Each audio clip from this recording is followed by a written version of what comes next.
باقاعدہ جو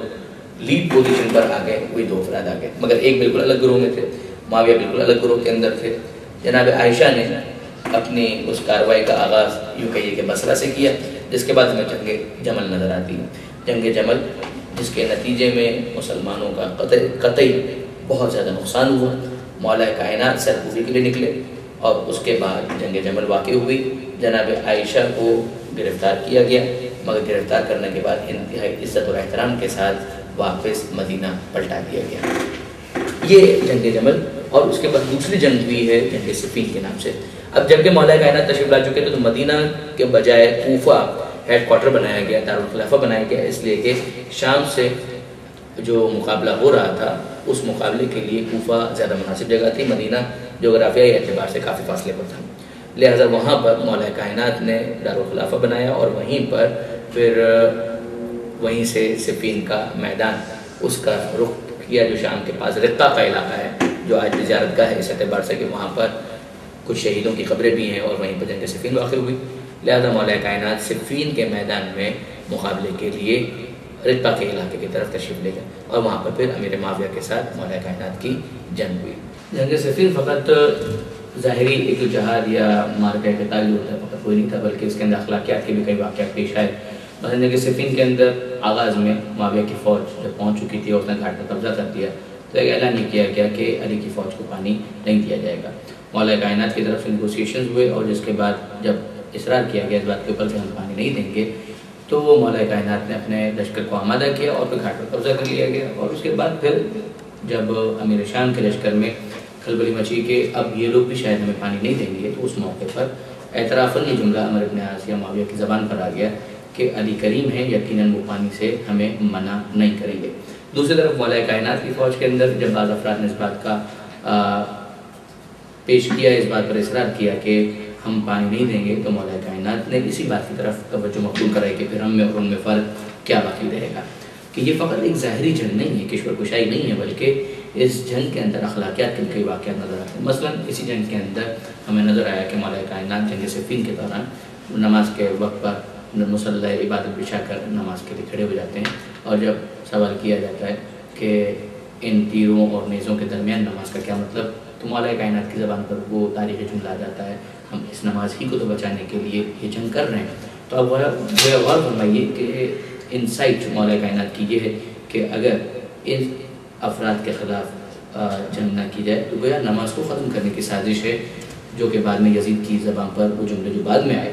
اس کا اندازہ مولا کائنات اسی وقت سے کر رہے تھے۔ ظاہر ہے کہ یزید معاویہ ہی کا نمائندہ اور معاویہ ہی کا جانشین بنا تھا، جس کے لیے رائے ہموار کرنے کا کام بھی معاویہ ہی نے انجام دیا تھا، کہ جب یزید نے یہ کہا کہ لعبت ہاشم بالملک فلا خبر جاہ ولا وحی النظر، کہ یہ حکومت حاصل کرنے کے لیے بنو ہاشم نے ڈھونگ رچایا تھا، ورنہ نہ کوئی وحی نازل ہوئی، نہ کوئی فرشتہ آیا، اور دین کچھ بھی نہیں۔ تو آپ اس سے اندازہ کر سکتے ہیں کہ مولا کائنات کس حد تک ان معاملات کو دیکھ رہے تھے۔ جنگ صفین ہی میں ایک رات ہوئی جس کا نام ہے لیلۃ الحریر، اور واقعی قیامت کی رات ہے اس اعتبار سے کہ اس رات میں ہزاروں کی تعداد میں لوگ قتل کیے گئے دونوں طرف کے، ان میں 36,000 تک تعداد ملتی ہے کہ 36,000 افراد اس رات قتل کیے گئے، جن میں مولا کائنات کے ہاتھوں 900 افراد واصل جہنم ہوئے، اور مالک اشتر معاویہ کے خیمے تک پہنچ گئے تھے، جس کے بعد پھر وہ چال چلی گئی کہ جس کے بعد 500 قرآن نیزوں کے اوپر بلند کیے گئے، اور یہ اعلان کیا گیا کہ ہم قرآن کے ذریعے سے فیصلہ کرنا چاہتے ہیں۔ اب اگر اندازہ کیجیے سوائے مکاری کے طور کوئی دوسرا نام اسے نہیں دیا جا سکتا، اور یہی تقریباً تعبیر مولانا مودودی کی خلافت و ملوکیت کے اندر بھی ہے کہ یہ صرف اور صرف اس اعتبار سے تھا کہ مولا کائنات کے لشکر کے اندر پھوٹ ڈلوائی جائے اور لوگوں کو دو رائے کے درمیان تقسیم کر دیا جائے۔ جیسے کہ باقاعدہ معاویہ اور عمر بن عاص کا کنورسیشن جو ہے وہ ریکارڈ پر موجود ہے کہ جب عمر بن عاص نے کہا کہ اس طرح سے کیا جائے، وہ پوچھا معاویہ نے کہ کیا فائدہ ہوگا، تو فائدہ یہ ہوگا کہ بعض لوگ کہیں گے کہ ہم قرآن کی بات قبول کرتے ہیں، بعض کہیں گے کہ نہیں یہ چال ہے، نتیجتاً دو رائے ہو جائے گی اور لشکر میں پھوٹ پڑ جائے گی، اور واقعاً ایسا ہی ہوا۔ اسی سے آپ اندازہ کر سکتے ہیں کہ مولا کائنات کے لشکر میں سارے کے سارے اس اعتبار سے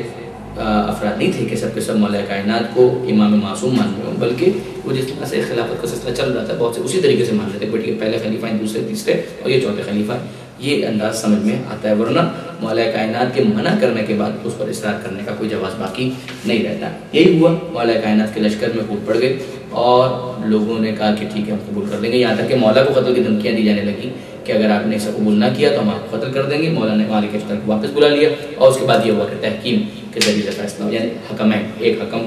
معاویہ کی طرف سے ہو، ایک حکم مولا کائنات کی طرف سے ہو، جو اس بات کو قرآن کے ذریعے سے طے کرے۔ یہ اس کے اندر بنیادی اور لازمی شرط تھی کہ قرآن کے ذریعے سے طے کیا جائے کہ اس مسئلے کا کیا حل ہونا چاہیے۔ دونوں طرف سے جو افراد آئے، سامنے سے عمر ابن عاص، اور یہاں سے مولا کائنات نہیں بھیجنا چاہ رہے تھے، مولا کائنات نے دوسرا نام سجیسٹ کیا تھا، مگر اصرار کیا مولا ہی کے لشکر میں سے افراد نے۔ اسی سے پھر آپ اندازہ کیجیے کہ لشکر میں تمام افراد وہ نہیں تھے کہ مولا کو امام معصوم اس انداز سے مانتے ہوں کہ جو شیعت کا عقیدہ ہے۔ لہٰذا انہوں نے کہا کہ نہیں، ابو موسیٰ اشعری کو بھیجا جائے۔ ابو موسیٰ اشعری گئے اور وہ ابو موسیٰ اشعری ٹریک میں آ گئے، اور دونوں نے فیصلہ یہ کیا کہ معاویہ کو معزول کر دیا جائے، مولا کائنات کو معزول کر دیا جائے، اور اس کے بعد پھر لوگ اپنی طرف سے فیصلہ کریں کہ کسی خلیفہ ہونا چاہیے۔ مولانا مودودی کا تبصرہ اس میں میں آپ کے سامنے پیش کرنا چاہوں گا، جو خلافت الملوکیت کے اندر فرماتے ہیں کہ اصل جھگڑا تو یہ تھا ہی نہیں، خلافت کا کوئی جھگڑا نہیں تھا، اصل مسئلہ خلیفہ عثمان کا انتقام یہ دعویٰ کیا گیا تھا، لہٰذا خلافت کے اعتبار سے ان دونوں کا کوئی فیصلہ کرنا یہ اپنے مینڈیٹ سے تجاوز کرنا ہے۔ اور نمبر دو یہ بات کہ قرآن سے فیصلہ کرنے کی بات تھی، اور قرآن واضح طور پر سورہ حجرات کے اندر یہ کہتا ہے کہ جس نے بغاوت کی ہے اسے آمادہ کیا جائے کہ وہ سرنڈر کرے، اور اس کی تفصیلات اگر آپ دیکھنا چاہیں تو خلافت الملوکیت کے اندر آپ کو مل جائیں گی، یا سورہ حجرات کی تفسیر دیکھ لیجیے گا، اس کے اندر بھی آپ کو اس کے حوالے سے تفصیلات مل جائیں گی۔ نتیجہ یہ ہوا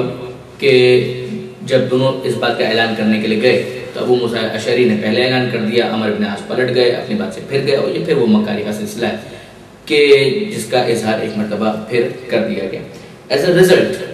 مولا کائنات نے اس کو قبول کرنے سے انکار کر دیا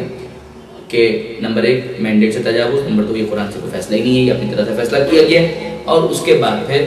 کچھ دنوں کے لیے ظاہر ہے کہ چونکہ جنگ پوسٹپون ہو چکی تھی، واپس کوفہ تشریف لے آئے مولا کائنات، معاویہ شام میں واپس اپنی سازشوں کے اندر مصروف ہو گئے، مختلف علاقوں کے اندر لوگوں کو قتل کرنا، ظاہر ہے کہ ان کے لیے ان تمام باتوں کی کوئی اہمیت نہیں تھی کہ کسی کو بے گناہ قتل کیا جا رہا ہے یا نہیں، یہ سارے سلسلے چلتے رہے۔ اس موقع پر وہ افراد جنہوں نے حکمین کی بات کی تھی کہ ہاں ٹھیک ہے اب ہم قرآن کے ذریعے سے فیصلہ کروانا چاہتے ہیں، یہ گروہ خوارج بن کر سامنے آیا۔ اس گروہ نے کوفہ کے اندر ایک طرح سے آپ کے یہ نقش امن کا مظاہرہ کیا، مولا کائنات کے خلاف پروپیگنڈا کرنا شروع کیا، مولا کائنات کو نعوذ باللہ کافر تک کہنا شروع کر دیا، اور جب ان کی حرکتیں بہت زیادہ بڑھ گئیں اور یہاں تک کہ وہ اموال و ناموس کے اوپر حملے کرنے لگے، تو پھر ان سے ایک جنگ ہوئی جس کا نام جنگ نہروان ہے۔ جنگ نہروان یہ تیسرے جنگ ہے۔ اگر آپ دیکھیں تو مولا کائنات کے ظاہری خلافت کے پیریڈ میں تین اہم جنگیں ہوئی، پہلی جنگ جمل جو جناب عائشہ کے لشکر کے ساتھ، دوسری جنگ صفین جو معاویہ کے لشکر کے ساتھ، اور تیسری جنگ نہروان جو خوارج کے لشکر کے ساتھ۔ تو یہ ایک فتنہ تھا، اسے دبانے کے لیے مولا کائنات کو پھر میدان میں اترنا پڑا، اور جنگ نہروان کے نتیجے میں خوارج جو ہے وہ دب تو گئے، ختم نہیں ہوئے بہرحال۔ اور اس کے بعد عبد الرحمن ابن ملجم یہ وہ شخص ہے کہ جو خوارج ہی کی طرف سے اس بات کے اوپر مامور ہوا کہ مولا کائنات کو قتل کریں، اور پھر شب 19 رمضان المبارک کوفہ کی مسجد کے اندر فجر کی نماز کی ادائیگی کے موقع پر مولا کائنات کے سر پر وہ ضربت لگائی گئی جو عبد الرحمن ابن ملجم نے یہ کام کیا، اور اس کے اندر علماء کرام کی تحقیقات کے مطابق واضح اشارے شام کی سازش کے بھی نظر آتے ہیں۔ مولا کائنات ضربت کے بعد مٹی اٹھا کر اپنے زخم کو اوپر ڈالتے جاتے تھے، اور ان کی زبان پہ یہ جملہ تھا بسم اللہ وباللہ وعلی ملت رسول اللہ فزت ورب الکعبہ۔ مولا کائنات کی زندگی کا یہ آخری مرحلہ تھا شہادت کا، جس کا انہیں انتظار تھا۔ یہ بات ذہن میں رکھیے گا کہ مولا کائنات شہادت کے لیے واقعی بے چین اور بیتاب تھے۔ پیغمبر اکرم سے یہ سوال کیا کرتے تھے، اپنی شہادت کے بارے میں پوچھا کرتے تھے، اور پیغمبر اکرم نے ایک مرتبہ یہ کہا بھی کہ یا علی، جب تمہیں وہ زخم لگایا جائے گا اور شہید کیا جائے گا اور تمہاری داڑھی کو تمہارے خون سے خلاف کیا جائے گا، اس وقت تمہارے صبر کا کیا عالم ہوگا؟ اور مولا کائنات نے اس موقع پر یہ جواب دیا تھا کہ اذن لیس من مواقع صبر، کہ یا رسول اللہ وہ صبر کا موقع تو نہیں ہوگا، وہ تو شکر کا موقع ہوگا کہ جان دی ہوئی اسی کی تھی، حق تو یہ ہے کہ حق ادا نہ ہوا۔ مولا کائنات اپنی کامیابی کا اعلان کرنے کے بعد زخم کھانے کے بعد گھر تشریف لائے، اور پھر 21 رمضان کو اس دنیا سے رخصت ہو گئے۔ جو وصیت مولا کائنات نے کی وہ نہج البلاغہ کے اندر محفوظ ہے، وہی نہج البلاغہ جو مولا کے خطبات، مکتوبات اور مولا کے کلمات قصار کا ایک مجموعہ ہے جو سید رضی نے مرتب کیا ہے، اور واقعاً اس قابل ہے کہ اسے بار بار پڑھا جائے اور اسے نصیحت حاصل کی جائے، جسے ادبا اور ارباب فکر و دانش یہ کہتے ہیں کہ تحت کلام الخالق و فوق کلام المخلوق، کہ یہ خالق کے کلام سے نیچے مگر مخلوق کے کلام سے بلند تر ہے۔ مولا کائنات نے جو وصیت نامہ ارشاد فرمایا وہ ہم سب کے لیے مشعل راہ ہے۔ واقعاً یہ سعادت شاید کسی کو نصیب نہ ہوئی ہو کہ خانہ کعبہ کے اندر اس کی ولادت ہو اور مسجد کے اندر اسے شہادت کا شرف حاصل ہوا ہو۔ وآخر دعوانا ان الحمد للہ رب العالمین۔